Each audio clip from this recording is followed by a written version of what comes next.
प्रार्थना करें। हे सर्वशक्तिमान ईश्वर दयालु पिता, आपके प्रिय पुत्र यीशु मसीह का लहू से हमें सींचा है। हाँ प्रभु जी, इस समय आपके उस क्रूस की कथाओं को, क्रूस की वाणियों को मनन करना चाहते हैं। आपके प्रिय पुत्र यीशु की सहायता और मदद चाहते हैं। यह दुआ यीशु के नाम से मांगते हैं। सुनो स्वर्ग राज में ग्रहण कर, आमीन। आइए हम चौथी क्रूस वाणी को मनन करेंगे, जो अगुवाई के लिए वचन मिलेगा हम सबों को।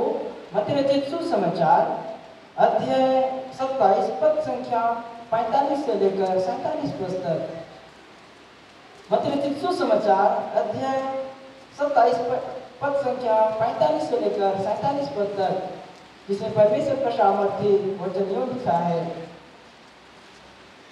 दोपहर से लेकर तीसरे पहर तक उस सारे देश में अंधियारा छाया रहा।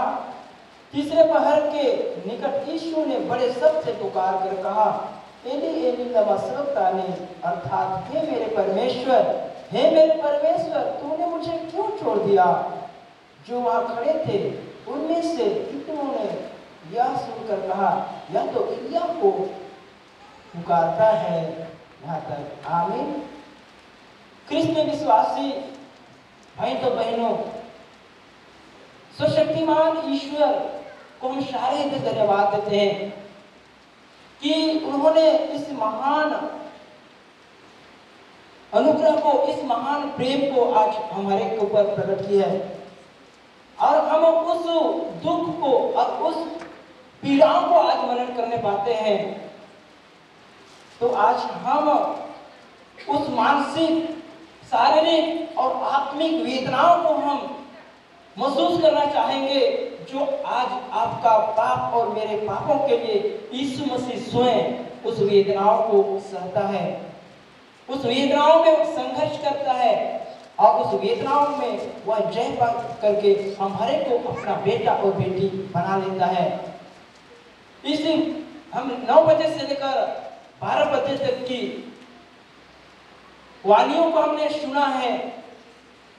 9 बजे से लेकर 12 बजे तक की वाणी, जो 3 वाणी यीशु मसीह ने कहा क्रूस पर, उस वाणियों को हमने सुन चुके हैं। और हम इस समय हम एक विशेष वाणी को और मनन करना चाहते हैं।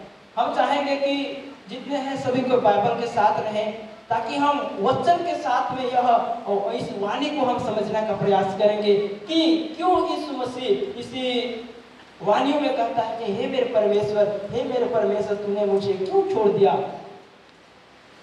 कृष्ण विश्वासी भाई तो बहनों, इस बात को हम समझने का प्रयास करेंगे। यह एक विशेष आत्मिक वेदना है, आत्मिक वेदना है, जो आत्मिक वेदनाओं से वह तड़पते हुए यीशु मसीह परमेश्वर से प्रार्थना करता है, परमेश्वर से प्रार्थना करता है। और उस प्रार्थना को हम 4 भाषाओं में सुनेंगे। पहला है इब्रानी भाषा में, एली एली लमा सबक्तानी, और अरामी में हम देखते हैं तो एलीवाई एलीवाई एली सबक्तानी। और अगर हम कुरुक में देखते हैं तो उसमें कहता है, ए धर्मे निंगा निंदे। और अगर हम हिंदी में देखते हैं तो वहां बस कहता है, हे मेरे परमेश्वर, हे मेरे परमेश्वर, तूने क्यों छोड़ दिया। यहाँ पर एक बहुत बड़ी वेदनाओं को आप देख पाते हैं।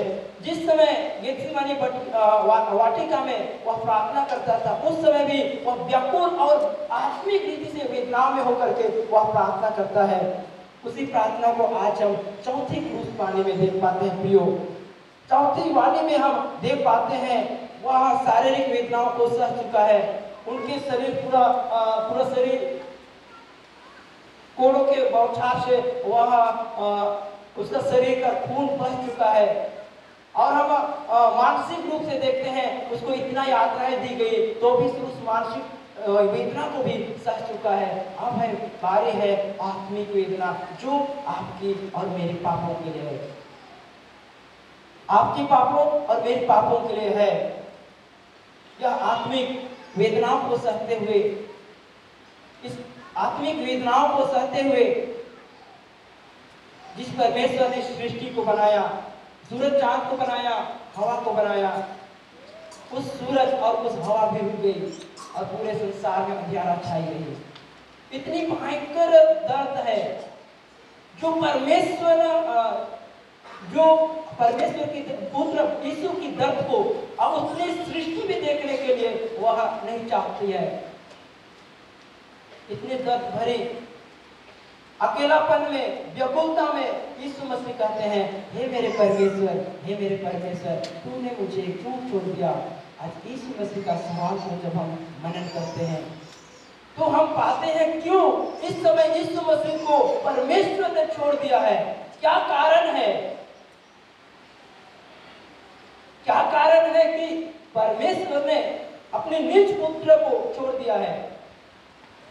कृष्ण विश्वासी भाई तो बहनों, हम इसी को हम वचन से देखेंगे कि यीशु मसीह को परमेश्वर ने क्यों छोड़ा है। निकालेंगे यशायाह उसका 53 अध्याय उसका 6 पद में। यशायाह भविष्यवक्ता की पुस्तक अध्याय 53 पद संख्या 6 पद परमेश्वर का सामर्थ्य वचन आज हमारे को बताता है कि क्यों यीशु मसीह को परमेश्वर ने छोड़ दिया है। वहां पर लिखा है, स्पष्ट रूप से हम जान पाएंगे, हम तो सब के सब, हम सभी को यहाँ पर मतलब कोई संसार के एक व्यक्ति भी नहीं छूटते हैं। हम तो सब के सब भेड़ों के समान भटक गए थे, हम में से हर एक ने अपना अपना मार्ग लिया और यहोवा ने हम सबों के अधर्म का बोझ उसी पर, इस पर, यीशु पर क्या किया? लाद दिया। हम हरेक के पापों को आज परमेश्वर क्या करता है? यीशु मसीह पर लाद देता है। तो क्या होता है? यीशु मसीह निष्कलंक और पवित्र होने पर भी क्या होता है? श्रापित बनता है, श्रापित बनता है, जिसको हम देख सकते हैं गलाती 3 उसका 13 पद में।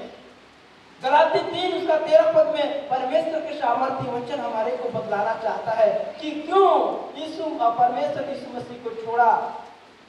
3 उसका 13 पद में बतलाता है, मसीह ने जो हमारे लिए साबित बना।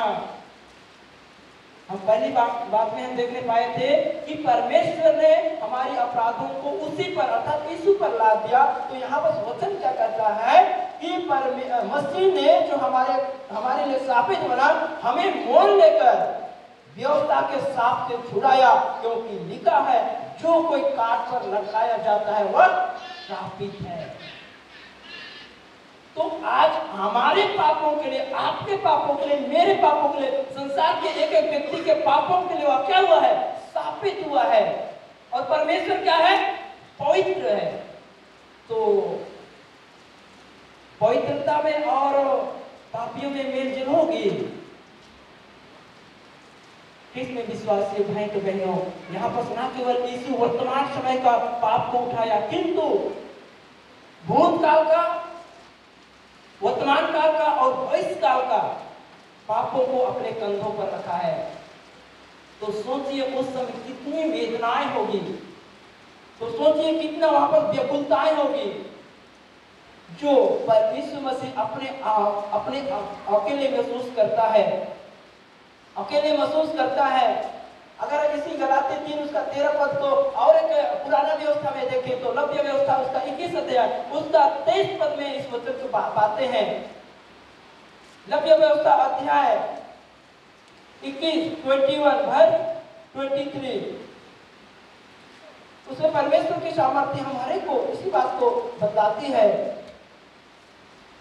तो वह 100 रात को वृक्ष में टांगा ना रहे, अवश्य उसी दिन उसे मिट्टी देना, क्योंकि जो लटकाया गया वह परमेश्वर की ओर से साबित ठहरता है।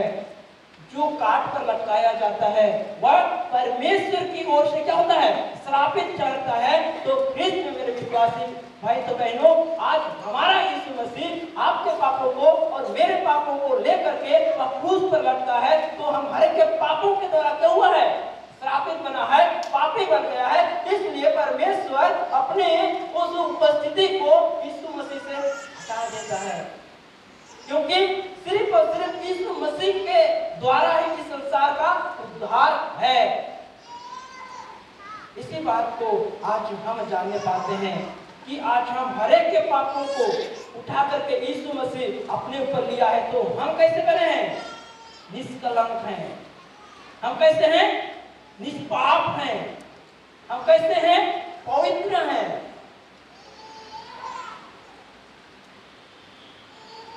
पवित्र हैं। दाऊद भी तो परमेश्वर का चुना हुआ व्यक्ति था। जब दाऊद जो है क्या करता है, जब दाऊद व्यभिचार के पाप में फंसता है, उसके बाद में परमेश्वर से मांगता है, हे प्रभु मुझे ये दे, हे प्रभु वो दे।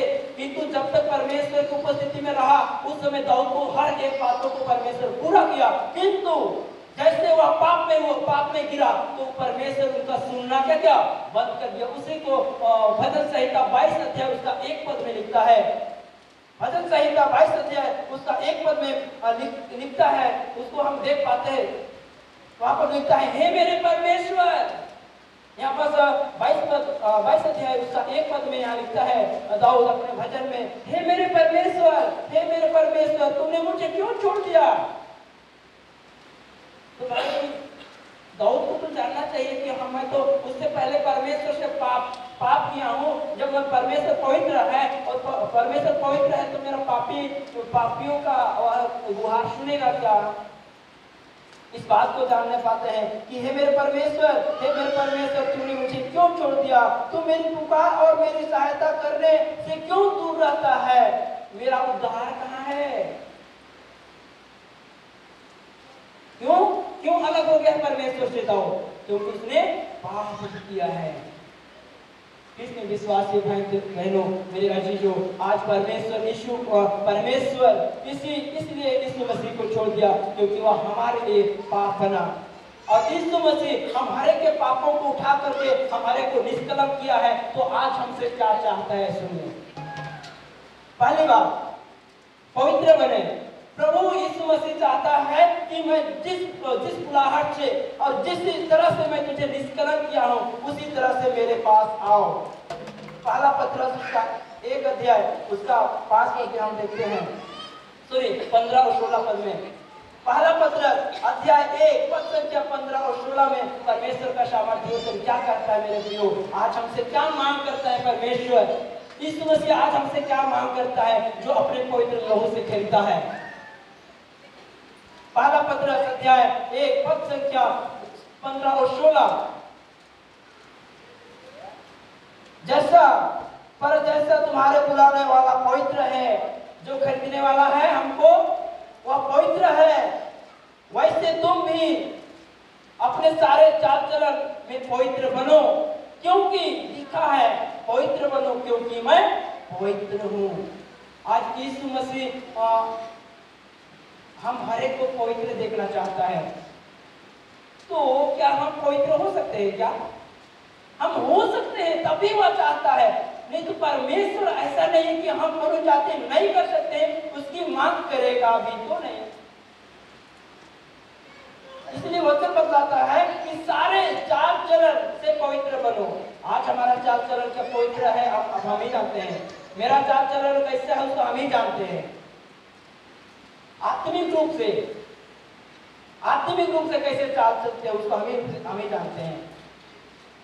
इसमें विश्वासी भाई तो बहनों, क्योंकि वचन कहलाता है जो तुम्हारे बुलाने वाला पवित्र है, इसलिए तुम भी पवित्र बनो। आज यीशु मसीह पवित्र की मांग करता है, पवित्र की मांग करता है। उसी को हम 19 पद में भी देख पाते हैं। 19 पद में देख पाते हैं, पर निर्दोष और निष्कलंक मेमने अर्थात मसीह के बहुमूल्य लहू के द्वारा हुआ है। यीशु मसीह के पवित्र लहू और निष्कलंक के द्वारा क्या हुए हैं? पवित्र हुए हैं। तो आज हमसे परमेश्वर क्या मांग करता है? पवित्र मांग करता है। और जब हम पवित्र अपने जीवन को देते हैं, अपने जीवन में हम पवित्र जीवन व्यतीत करते हैं, तो यीशु मसीह क्या करता है? दूसरा कोरिन्थ अध्याय 6 पद संख्या 16, अगर हम अपना जीवन को पवित्र रखते हैं, पवित्र चलते हैं, तो आज हमारे के लिए यीशु मसीह क्या कहता है? दूसरा कोरिन्थ अध्याय 6 पद संख्या 16 पद में हमारे को परमेश्वर का सामर्थ्य वचन बतलाता है। 6 उसका 16 पद क्या लिखता है? सेकंड पैराग्राफ से देखेंगे, क्योंकि हम जीवित परमेश्वर के मंदिर हैं। देखिए यहाँ पर क्या लिखता है, हम तो जीवित परमेश्वर के मंदिर है, जैसा परमेश्वर ने कहा मैं उनमें बसूंगा। इन पर आगे देखते हैं, और उनमें चला फिरा करूंगा और मैं उनका परमेश्वर हूंगा और वे मेरे लोग होंगे। 17 पद में इसलिए प्रभु कहता है उनके बीच में से निकलो और अलग रहो और अशुद्ध वस्तु को मत छुओ, मैं तुम्हें ग्रहण करूंगा। जब हम पवित्र अपना चाल चलन चलते हैं मेरे प्रियो, तो आज यीशु मसीह हमारे हृदय में क्या करता है? वास करता है।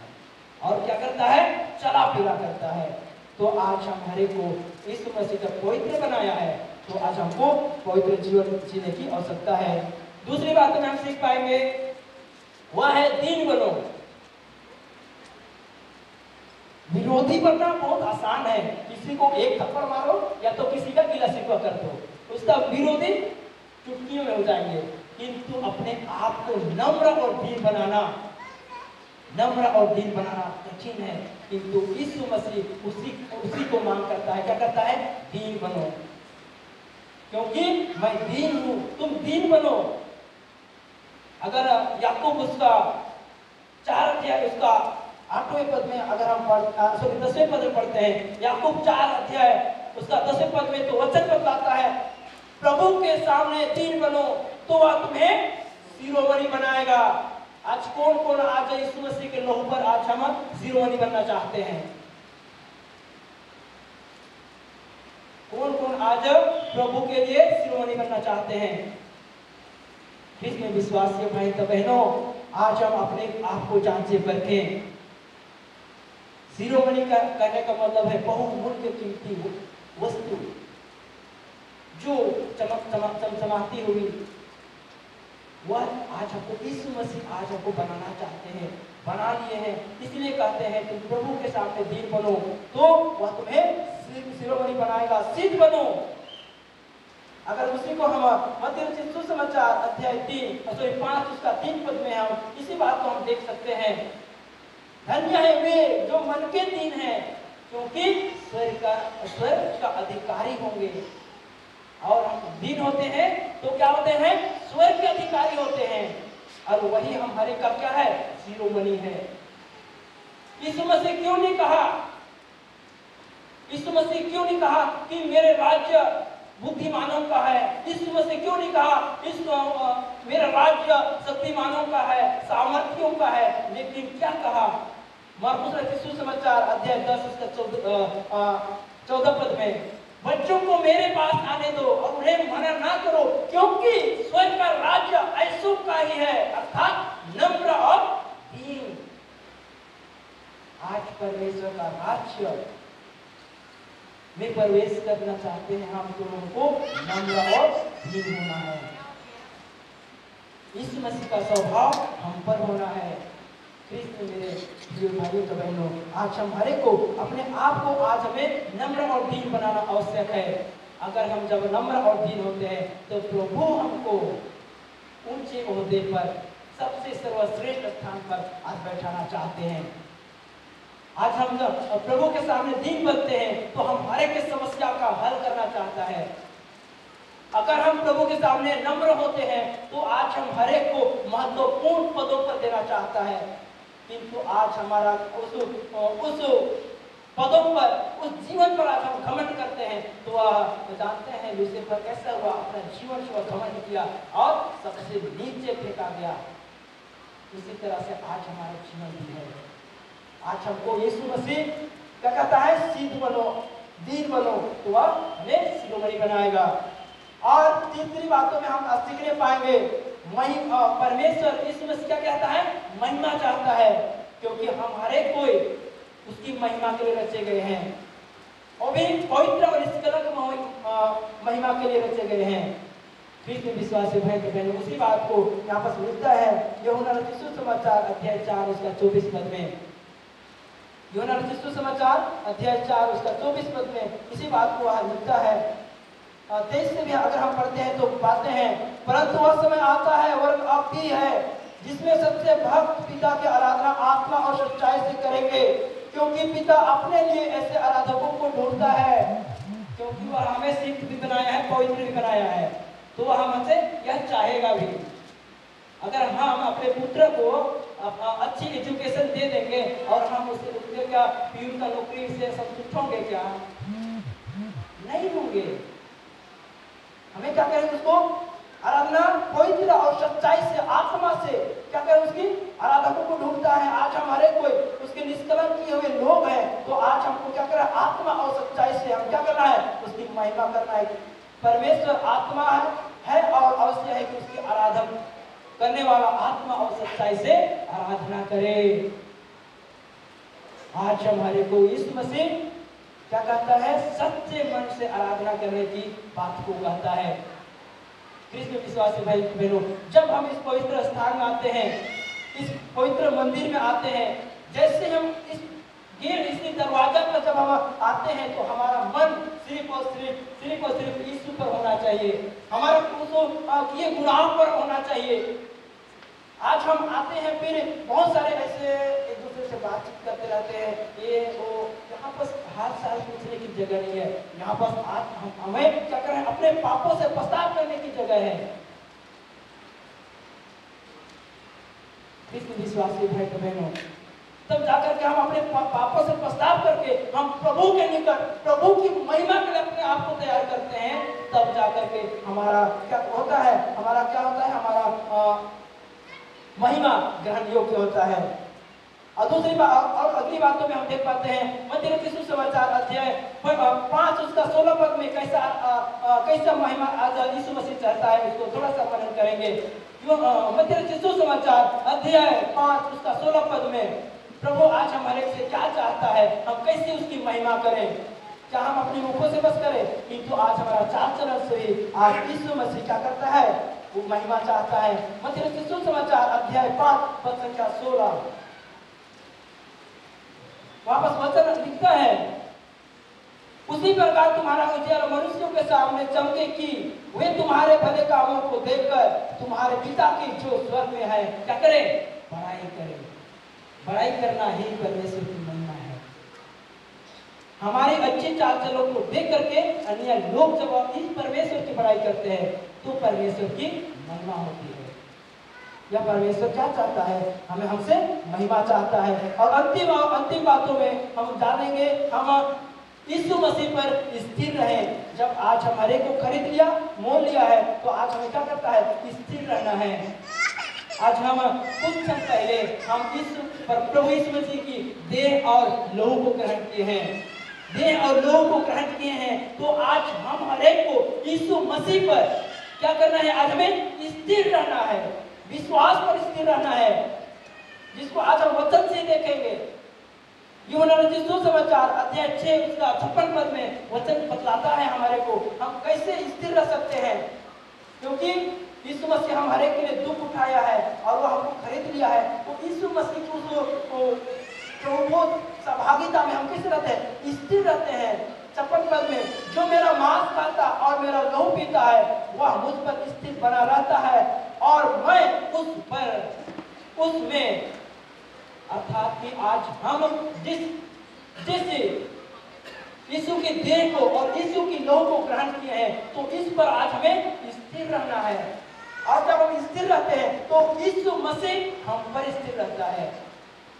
कृष्ण विश्वास से भाई बहनों, इस तरह से आज हम हरेक को, हमारे के पापों को आज यीशु मसीह आज हम क्या किया है? छुटकारा दिया है और निष्कलंक किया है, और हम हरेक को अपना बेटी और बेटा बना लिया है। थोड़ा सा एक सारांश के रूप में हम इसको 2 लाइन में समझने का प्रयास करेंगे। हे पिता तूने मुझे क्यों छोड़ दिया? क्योंकि यीशु मसीह हमारे के पापों को उठा करके क्रूस पर क्या हुए हैं? लटके हुए हैं। तो वह क्या हुए हैं? श्रापित हैं। इसलिए परमेश्वर वह हमसे यीशु से दूर हो गया है। और दूसरी बातों में हम देख पाते हैं कि यीशु मसीह जब हमें निष्कलंक किया है, पवित्र किया है, तो आज हमें पवित्रता की मांग करता है। पहली बात है। दूसरी बात है क्या कहता है, तुम दीन बनो क्योंकि मैं दीन हूँ। यीशु मसीह दीन है, तो वह दीन की मांग करता है, सिद्धता की मांग करता है। और तीसरी बातें हैं आत्मा और सच्चाई से उसकी महिमा करे। और चौथी बातें की मांग करता है तुम विश्वास में और यीशु मसीह पर स्थिर रहो। फिर मेरे विश्वास भाई बहनों, इस वचन में प्रभु यीशु मसीह हमारे के बहुत आशीष दे और हमारे को आत्मा से परिपूर्ण होकर के इस वचन के अनुसार अपना जीवन को व्यतीत करने का प्रयत्न करें। इस वचन में प्रभु आशीष दे। आमीन।